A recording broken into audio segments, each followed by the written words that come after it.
Selamat pagi semuanya, Bapak dan Ibu Guru SDN 1 Landasan Ulin Timur.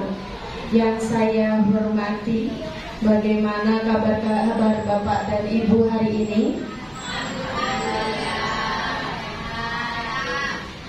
Pada pagi hari ini, kita akan mendengarkan paparan materi dari Ibu Dina Mariana, calon guru penggerak angkatan 6.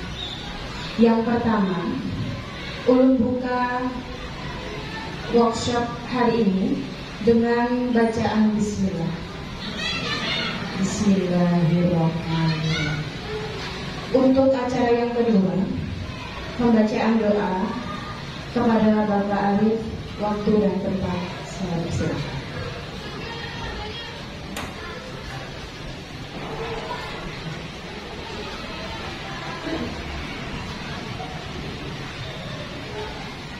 Bismillahirrahmanirrahim. Assalamualaikum warahmatullahi wabarakatuh.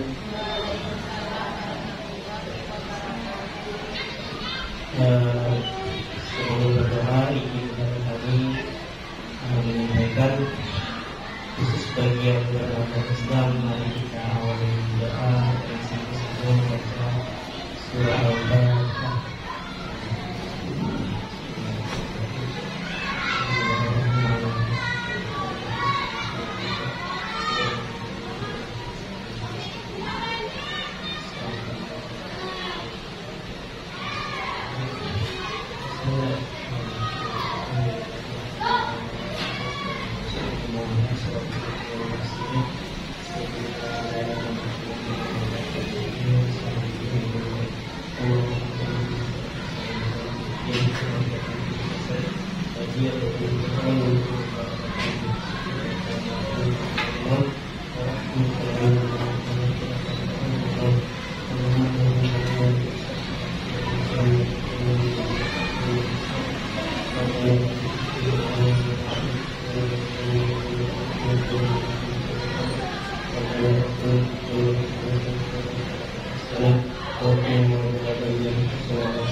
Untuk acara yang ketiga, yaitu pemaparan materi kepada Ibu Dina Mariana, SPDI, calon guru penggerak angkatan 6, waktu tempat saya persilakan. Ya, izin berbicara semuanya. Assalamualaikum warahmatullahi wabarakatuh.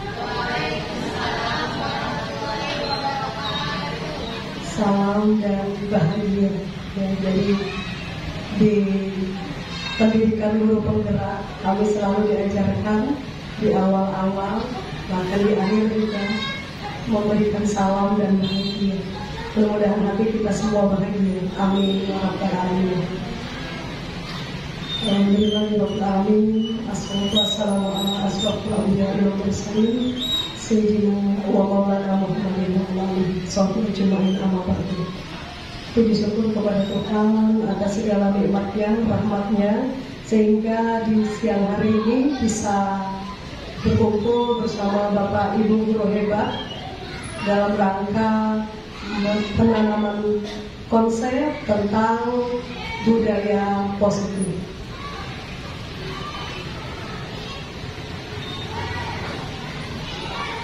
Bapak dan Ibu, perjalanan kami di pendidikan guru penggerak cukup berat. Jadi kami sudah melewati satu modul. Kebetulan harus ada aksi nyata, yaitu dalam modul, di setiap modul itu ada aksi nyata. Dan hari ini Bapak Ibu hebat membersamai saya dalam aksi nyata modul 1.4, yaitu penanaman konsep tentang budaya positif. Boleh jadi hari ini cuma satu CGP-nya, calon guru penggeraknya.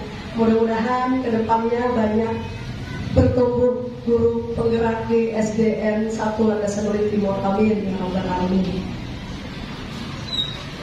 Suara saya bisa terdengar, ya, mohon maaf agak serak-serak becek.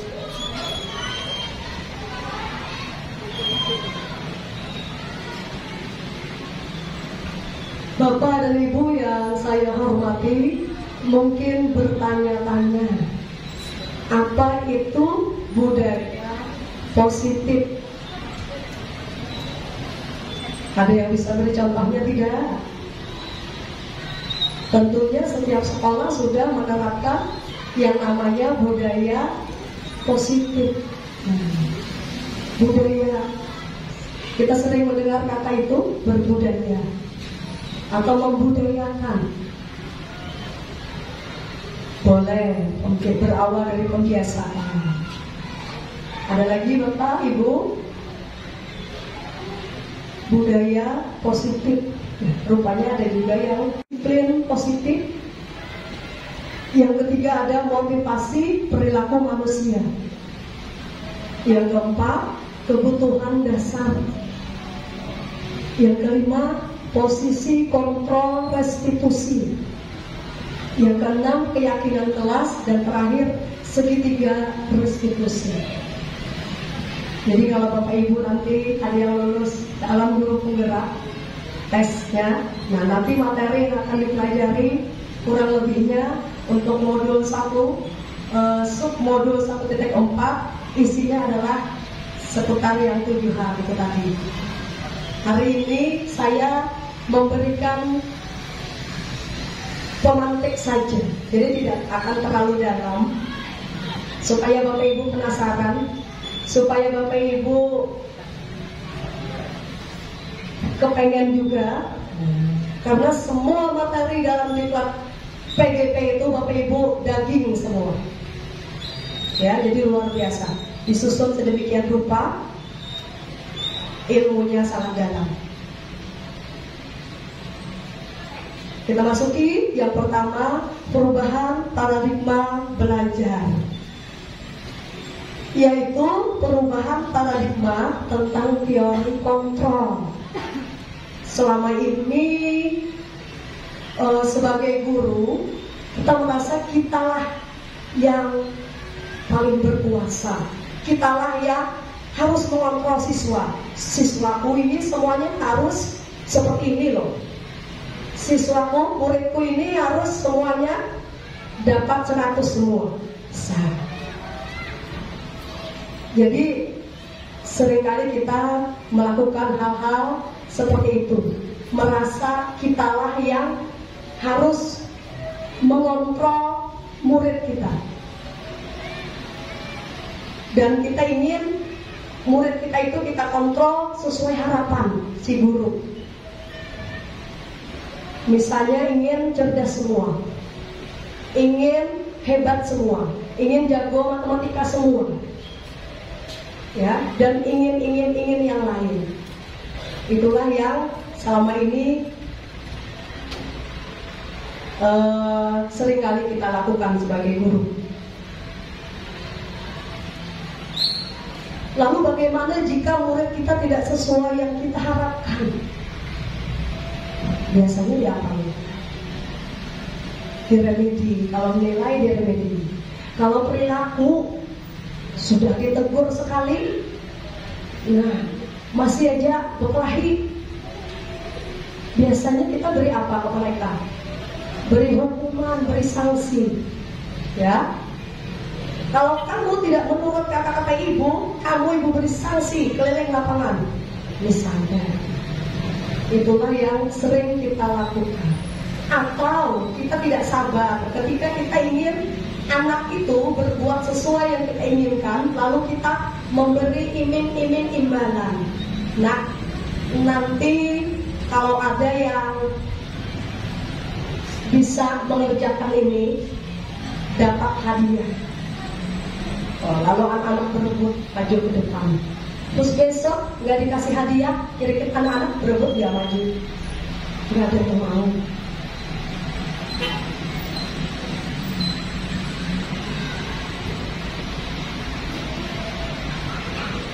Menurut Ki Hajar Dewantara, guru adalah seperti petani. Petani itu menuntun pertumbuhan padi yang ditanamnya. Petani itu menyiram, kemudian juga memberi pupuk, menghilangkan hama, rumput, gulma dan sebagainya yang mengganggu. Tetapi petani nggak akan pernah bisa merubah padi menjadi tanaman lain, menjadi jagung mungkin, atau menjadi gandum. Demikian juga guru hanya bisa menuntun. Anak-anak kita itu sudah unik. Guru tidak bisa merubah anak A menjadi anak B, atau anak B seperti anak A. Kita samakan, nggak bisa. Masing-masing punya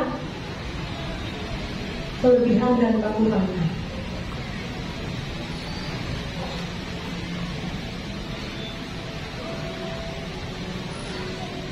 Yang kedua, disiplin positif. Bapak Ibu, ini tegang kayaknya ya. Sering kita dengar kata disiplin.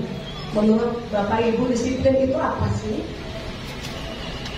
Kalau ada peraturan berarti disiplin mentaati peraturan. Selama ini disiplin dipahami sebagai tindakan untuk membuat murid patuh pada aturan sekolah dan guru. Itu disiplin yang selama ini kita pelajari. Ada yang unik Bapak Ibu, Ki Hajar Dewantara. Boleh jadi anak kita hari ini patuh dengan kita suruh, kita minta tolong, karena dia takut diberi hukuman. Tapi lain waktu, bagaimana pelaksanaan si anak itu terhadap peraturan-peraturan? Apakah dia akan terus melaksanakan peraturan atau taat dengan peraturan kalau kita tidak mengawasi? Jadi murid dalam mematuhi peraturan seharusnya itu adalah berdasarkan kesadaran dalam dirinya, bukan karena takut hukuman atau ingin dapat imbalan. Baik, kita harus memahami juga yang ketiga, yaitu motivasi perilaku manusia. Ya, menurut Dian Gosan dalam bukunya Restructuring School Discipline, ada 3 alasan motivasi manusia dalam melakukan sesuatu.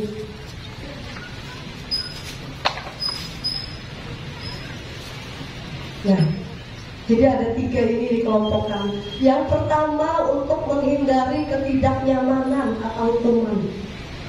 Lalu terpaksa anak atau murid kita itu taat aturan. Yang kedua, untuk mendapatkan imbalan atau penghargaan dari orang lain, ingin dipuji. Yang ketiga, untuk menjadi orang yang mereka inginkan sesuai dengan nilai-nilai yang diyakini. Kita pribadi bisa juga kembalikan ke diri kita selama ini yang mana motivasi kita dalam melakukan perilaku atau berbuat.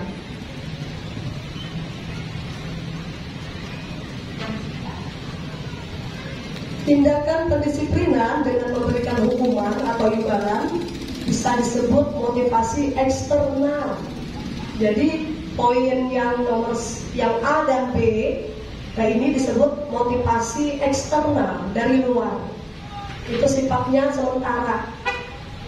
Ketika kita tidak mengawasi, tidak memberi hukuman, tidak memberi imbalan, nah maka bisa saja murid kita tidak akan melaksanakan disiplin lagi.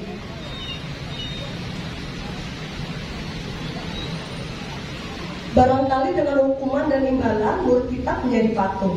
namun kepatuhan itu hanya sementara. Dan kedisiplinan yang diterapkan tidak mengubah karakter murid menjadi lebih kuat.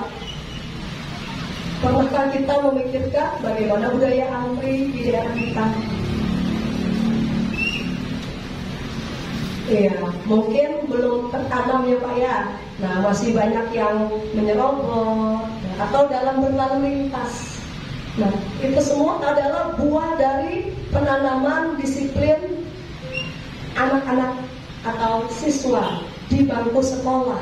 Kenapa? Karena tidak berakar kuat disiplin yang ditanamkan itu. Sebatas untuk menghindari hukuman dan mungkin untuk mengharapkan pujian tadi, bukan dari kesadaran dalam dirinya. Yang keempat yang harus kita pahami juga adalah kebutuhan dasar manusia. Anak-anak kita, murid kita, ketika melakukan kesalahan, tentu saja mereka memiliki alasan. Alasan-alasan itu ya merupakan pemenuhan, sebenarnya merupakan pemenuhan kebutuhan dasar manusia. Berarti ada dari beberapa kebutuhan dasarnya tidak terpenuhi Pak Ibu.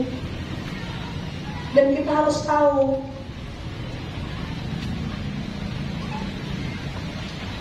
menurut Dr. William Glasser dalam Choice Theory ada 5 kebutuhan dasar manusia.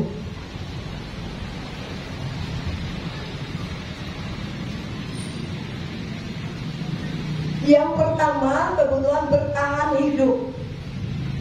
Nah, ini yaitu kebutuhan fisik, kebutuhan untuk makan, tidur, tempat tinggal, dan sebagainya.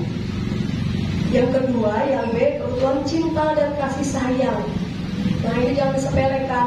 Ini juga kebutuhan dasar manusia. Ya. Dalam hal ini adalah penerimaan. Misalnya anak kita di kelas, dia merasa diterima oleh teman-temannya, bukan dikucilkan. Nah, itu berarti kebutuhan dasar akan cinta dan kasih sayang. Yang C, kebutuhan penguasaan. Isinya yaitu tentang pengakuan dan kemampuan, kompetensi. Ya, jadi kita perlu memiliki kompetensi, perlu memiliki kemampuan. Yang keempat, kebutuhan akan kebebasan, bebas untuk memilih yang mana sih yang kita pilih, bukan harus ini. Yang terakhir adalah kebutuhan akan kesenangan. Contoh, murid kita kalau diajak bermain di kelas, tugas melulu, mereka bosan. Nah, berarti kalau ada murid yang ribut misalnya jalan ke sana kemari, berarti kebutuhannya akan kesenangan belum terpenuhi. Jadi kita mencoba melihat sisi alasan murid kita kenapa berbuat kesalahan, bukan hanya dari sudut pandang kita saja. Si anak ini salah, hukum, beri sanksi. Yang kelima, posisi kontrol restitusi. Nah, ini sangat menarik Bapak Ibu. Siapa yang menduduki posisi kontrol ini? Oke. Sebelum saya lanjutkan, mohon sedikit ya, secara kalau laki perempuan gak usah ya, perempuan aja. Satu orang menggenggam, satu orang berusaha membuka genggaman tangan yang menggenggam tadi. Ke hadapan, contoh Bu Ida, Bu Aini. Bu Aini menggenggam tangan, Bu Ida mencoba membukanya dengan berbagai cara. Ya, iya.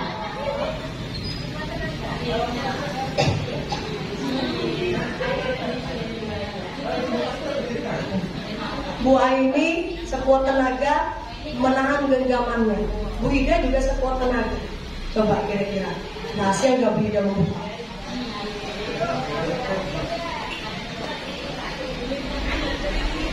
Tidak berhasil.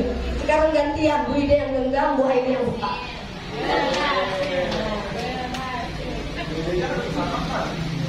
Yang lain boleh juga praktek. Nah, sama anak-anak juga nanti boleh ya. Nah, berhasil tidak Bu Aini? Tidak berhasil. Siapakah yang memegang kontrol untuk membuka atau menutup tangan? Diri sendiri, bukan orang lain.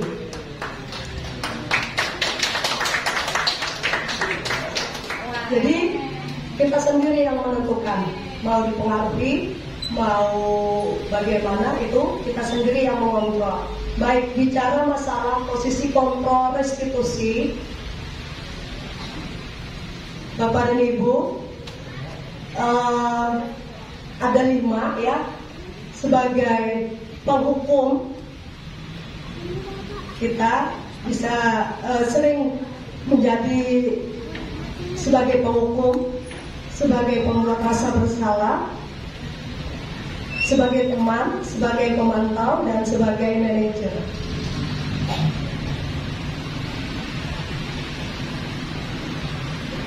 Saya akan coba membedakan ke-5 posisi kontrol ini yang sering sekali kita lakukan di kelas. Kira-kira Bapak dan Ibu berada di posisi kontrol mana? Yang pertama sebagai penghukum. Kita biasa berucap seperti ini, kalau kamu tidak melakukan bla bla bla bla, maka ibu akan memberi kamu sanksi. Ibu akan menghukum kamu.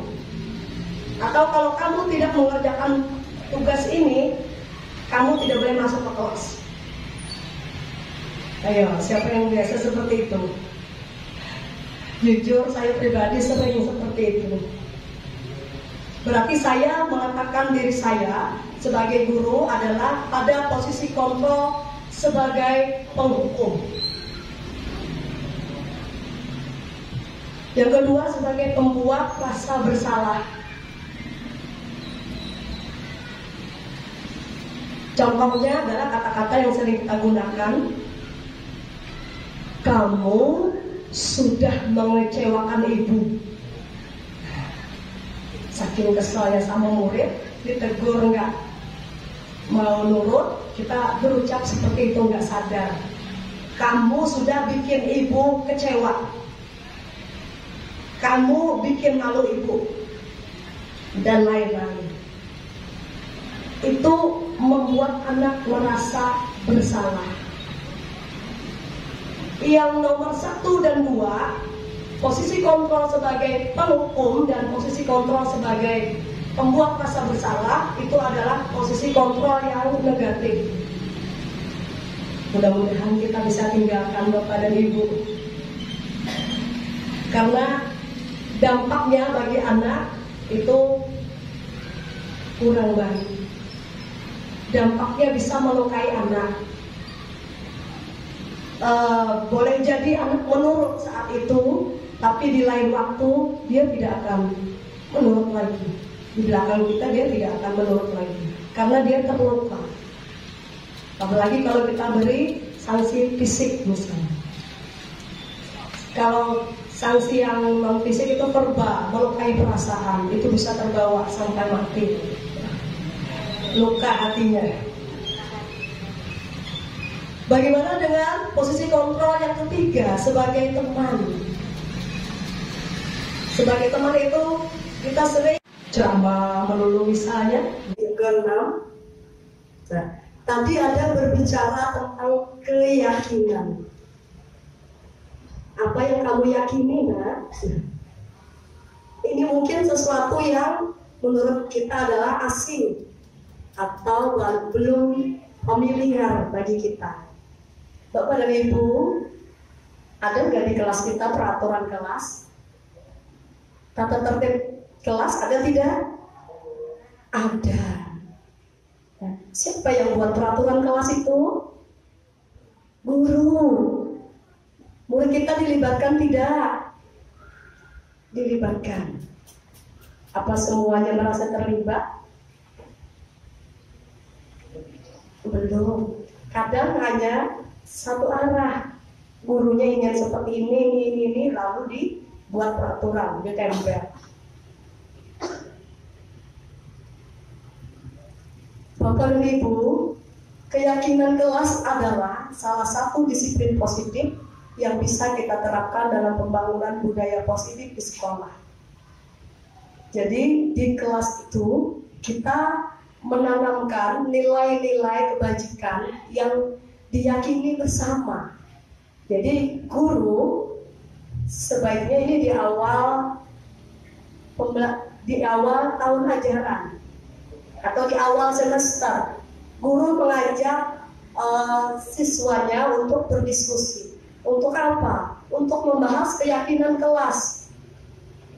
Tujuan apa keyakinan kelas? Untuk membuat kesepakatan kelas.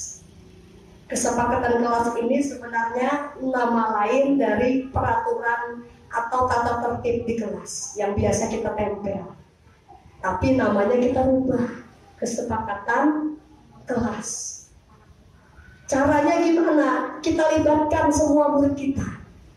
Ayo nak, kita buat kesepakatan kelas. Menurut kalian, kira-kira supaya kelas kita nyaman, apa saja peraturan yang harus kita taati bersama? Lalu anak masing-masing berpendapat, menyampaikan pendapatnya. Kita bisa pilih cara sederhana, misalnya dengan anak menuliskan lalu menempel di depan.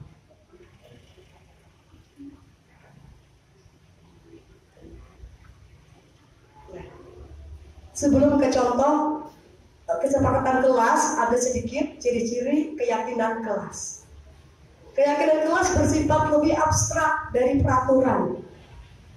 Kalau peraturan itu biasanya lebih rinci. Kalau datang ke sekolah jam 7 lebih dari jam 7.30, maka akan diberi sanksi ini. Nah, rinci.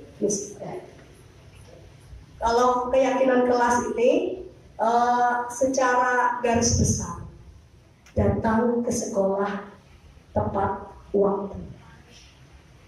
Yang kedua, keyakinan kelas berupa pernyataan-pernyataan universal. Nah, jadi yang secara besar, garis besar. Yang ketiga, pernyataan keyakinan kelas senantiasa dibuat dalam bentuk positif. Jadi yang positif saja. Yang keempat, keyakinan kelas hendaknya tidak terlalu banyak. Jangan sampai 100 yang buat keyakinan kelas. Anak-anak lupa yang mana lah, nomor berapa lah. Yang berikutnya, keyakinan kelas sebaiknya sesuatu yang dapat diterapkan di lingkungan tersebut. Jangan speknya terlalu tinggi yang kira-kira bisa dijangkau anak saja. Kemudian semua warga kelas hendaknya ikut berkontribusi dalam pembuatan keyakinan kelas lewat kegiatan curah pendapat. Terakhir, bersedia meninjau kembali keyakinan kelas dari waktu ke waktu. Artinya keyakinan kelas itu harus kita tinjau dan diperbarui, melihat kondisi juga, diupdate. Nah, ini contoh kesepakatan kelas. Mudah-mudahan nanti di SDN 1 Landas Tawin Timur tidak ada lagi di dalam kelas bertuliskan tata tertib kelas. Tetapi judulnya akan kita ganti menjadi kesepakatan kelas. Libatkan anak di dalam membuat ini. Jadi dia tahu ketika anak melanggar peraturan itu kita kembalikan. Nah, kemarin yang membuat peraturan kan kalian. Jadi dia akan ingat, oh kalau salahnya ini konsekuensinya ini. Ya, kita lihat. Yang pertama, disiplin waktu. Ditulis secara universal ya. Yang kedua, berdoa sebelum memulai pelajaran. Ini contoh saja. Yang ketiga, saling menghargai dan berkata sopan. Jadi yang positifnya aja yang tulis. Nggak usah. Kalau berkata formal, kalau dilarang berkata kasar, dilarang berkata, itu rinciannya, anaknya. Nah, kemudian yang keempat, tidak membeda-bedakan teman dan saling membantu. Yang kelima, segera mengirimkan tugas sesuai waktu yang diberikan. Jadi ini contoh yang mungkin ketika masih daring kemarin. Bagian bawah, mau diberi tanda tangan, boleh. Mau tidak, juga tidak apa-apa. Yang penting anak merasa diikutkan dalam kegiatan membuat kesepakatan kelas. Bapak dan Ibu, ini adalah yang terakhir, yaitu segitiga restitusi. Baik, Bapak dan Ibu, sebelum sampai ke sini, saya akan sampaikan apa sih perbedaan antara hukuman, konsekuensi, dan restitusi. Nah, ini adalah tiga hal yang mirip-mirip, tetapi sebenarnya berbeda. Kalau hukuman itu biasanya sepihak. Guru melihat anak melanggar peraturan, langsung spontanitas guru memberi hukuman. Anak misalnya hari Senin lupa bawa topi misalnya, lalu guru spontanitas, kamu mau upacara tidak membawa topi, silakan berdiri di situ, dijemur misal. Nah, itu adalah hukuman. Kemudian ada konsekuensi. Konsekuensi ini berbeda dengan hukuman. Konsekuensi ini dari awal dibuat bersama. Tetapi caranya Bapak Ibu harus tadi membuat kesepakatan kelas dulu beserta konsekuensinya.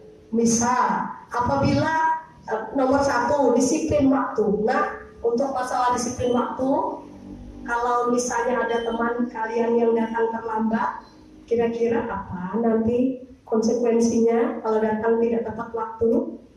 Nah, misal ya, lalu anak-anak memberi saran, misalnya menulis istighfar 10 kali misal, atau dia memberi usul memungut 10 buah sampah di halaman misal. Tetapi konsekuensi itu berasal dari pendapat anak, didengar oleh teman-temannya yang lain. Bagaimana anak-anak kita sepakati, apabila ada yang terlambat, konsekuensinya seperti tadi, sepakat, maka anak akan lebih tidak tersiksa ketika dia melakukan kesalahan, mendapat konsekuensi sesuai dengan dia usulkan tadi. Itu akan lebih lega bagi anak, tidak menyakiti sifatnya. Kemudian ada restitusi. Restitusi ini adalah upaya untuk mengajak anak menyadari dan memperbaiki kesalahannya. Itu disebut restitusi. Bahasanya mungkin tindak lanjut ya Ibu ya. Kalau ada masalah kita sikapi, kita coba selesaikan dengan baik. Nah, segitiga restitusi ini yang terakhir Bapak Ibu yang harus kita pahami untuk menciptakan lingkungan yang positif. Baik, segitiga restitusi sesuai namanya ada 3 buah sisi yang harus kita pahami yang mendukung terciptanya pendekatan segitiga restitusi ini. Bapak Ibu tentu bertanya, manfaatnya apa segitiga restitusi ini? Sebenarnya ini adalah untuk penanganan kasus atau permasalahan. Ya, ketika misalnya ada anak yang melakukan kesalahan, misalnya anak ini menyembunyikan, misalnya ada anak di kelas saling mengejek, lalu salah satu anak itu tersinggung, dia pulangnya menyembunyikan sepatu temannya. Nah, lalu kita akan memanggil anak yang sudah menyembunyikan sepatu teman tadi, yang sudah melakukan kesalahan tadi. Nah, kita akan menerapkan segitiga restitusi dalam menyelesaikan kasus itu, dalam memperbaiki anak itu, ya. Apa saja isi atau sisi dan segitiga restitusi? Yang pertama, sisi satu adalah menstabilkan identitas. Nah, sisi dasar ya, paling bawah. Memang tidak mudah Bapak dan Ibu ya untuk menerapkan segitiga restitusi ini, tetapi inilah tindak lanjut dari posisi kita tadi sebagai manajer dan posisi kontrol sebagai manajer. Salah satunya adalah ketika ada anak yang berbuat salah, kita akan melontarkan kata-kata berbuat salah itu tidak apa-apa, nah. Tidak ada manusia yang sempurna. Jadi jangan kita malah semakin merendahkan anak. Kita coba menstabilkan perasaan anak itu dulu.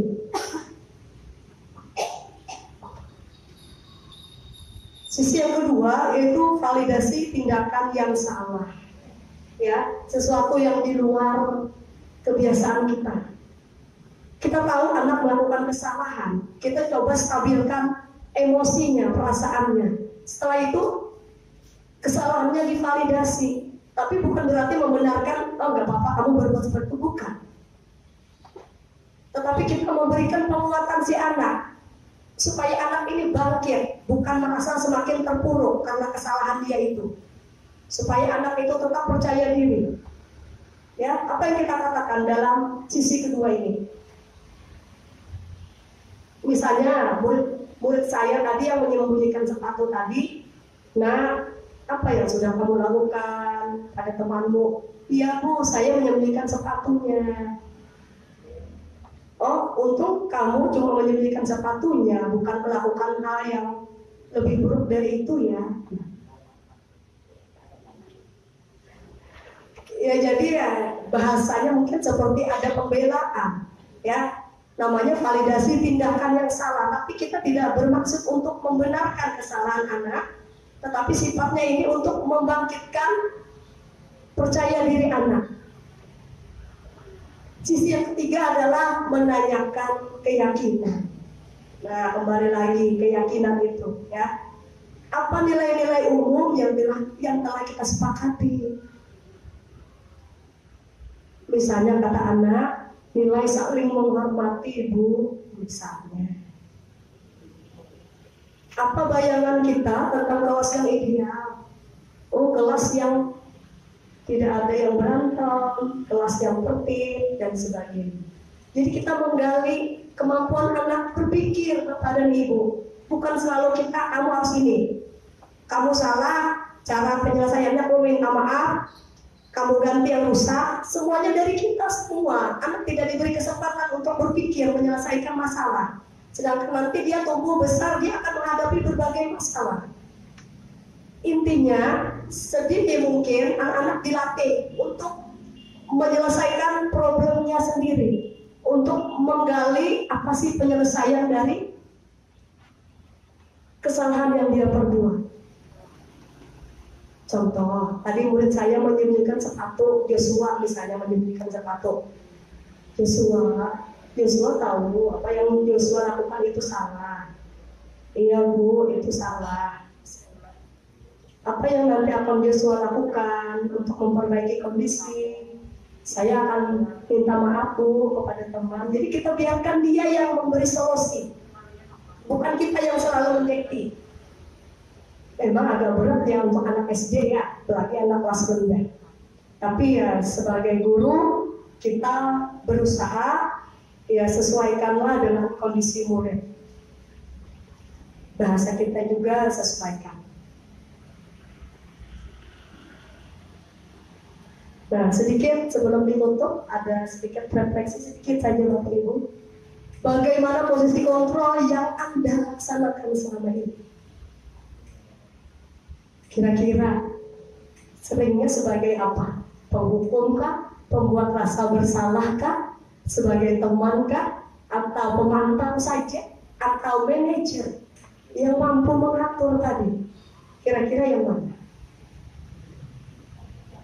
Campur-campur ya, boleh.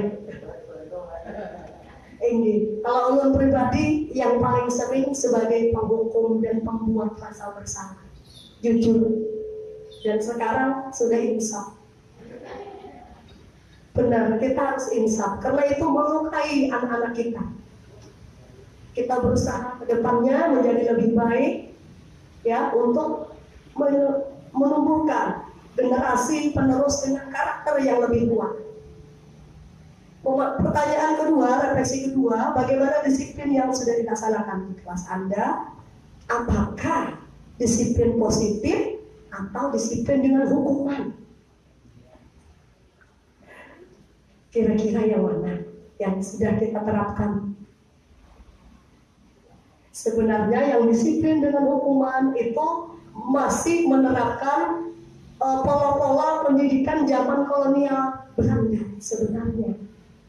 Anak-anak duduk rapi, tidak boleh ada suara. Kalau salah berdiri ke depan.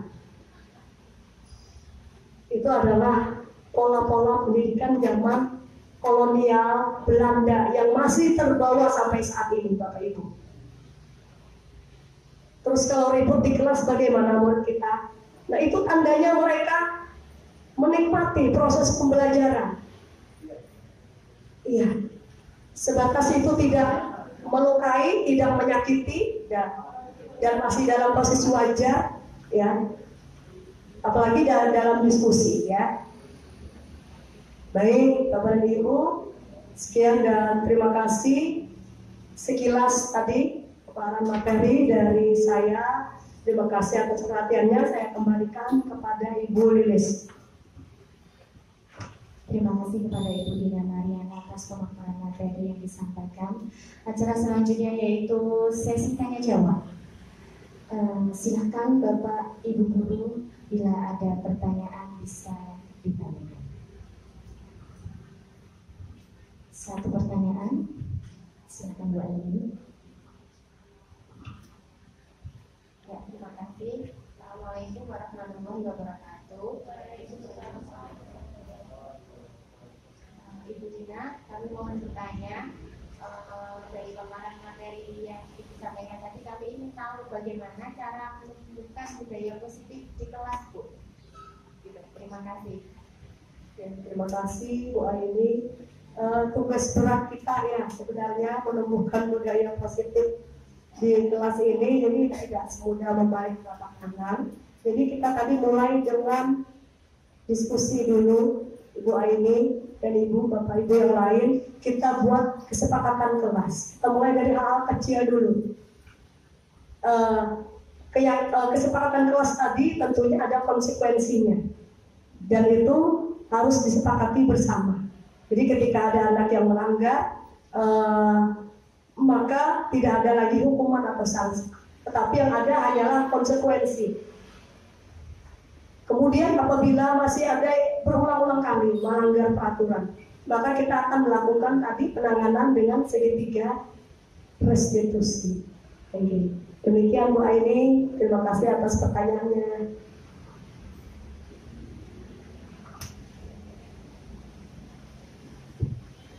Acara selanjutnya yaitu penutup. Sebelum kita tutup acara pada pagi hari ini, berikan tepuk tangan dulu kepada Ibu Dina Mariana atas materi yang sangat luar biasa tentang budaya positif. Kita tutup acara pada pagi hari ini dengan bacaan hamdalah bersama. Alhamdulillahirabbil alamin. Assalamualaikum Bu Puji. Waalaikumsalam Bu Dina. Inggi, mohon tanggapan Bu Puji, refleksi terhadap tadi materi yang sudah disampaikan, masalah budaya positif. Oh iya, ulun alhamdulillah tertarik sekali tadi ya Bu, ilmu baru itu, dan memang apa ya, selama ini ya itulah yang kita lakukan pada anak-anak, dan ternyata itu tidak baik ya Bu untuk perkembangan anak, karena kita cenderung apa ya, ingin ya menjadi penghukum tadi Bu ya, dan selama ini kita lakukan karena itu kita anggap ya cara cepat untuk mengatasi permasalahan di kelas, seperti itu Bu Dina. Terima kasih Bu Puji.